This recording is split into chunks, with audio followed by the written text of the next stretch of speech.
દહેજ દરિયા કિનારે આવેલા એક નાની ક્રેકમાં લો ટાઇડ દરમિયાન બે ડોલ્ફિન ફસાઈ જતા ફસાયેલ બંને ડોલ્ફિનને દોરીની મદદથી કાળજીપૂર્વક બહાર કાઢી ફરીથી દરિયાના ઊંડા પાણીમાં છોડવામાં આવી હતી.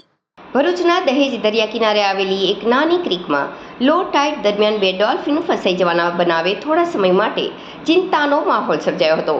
પાણી ઉતરી જતા બંને ડોલ્ફિન પરત દરિયામાં જઈ શકી નહોતી.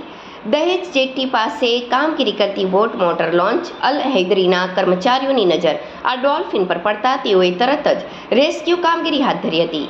ક્રીકમાં ફસાયેલ બંને ડોલ્ફિનને દોરીની મદદથી કાળજીપૂર્વક બહાર કાઢી ફરીથી દરિયાના ઊંડા પાણીમાં છોડવામાં આવી હતી.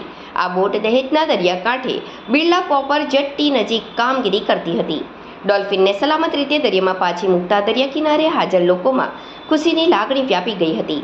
આ કામગીરી દરમિયાન રોજા હોવા છતાં બોટના કર્મચારી સબ્બીરભાઈ સોઢાએ દરિયાકાંઠાના કાદવમાં પહોંચી ભારે મહેનત કરી ડોલ્ફિનના રેસ્ક્યુમાં મહત્વપૂર્ણ ભૂમિકા ભજવી હતી.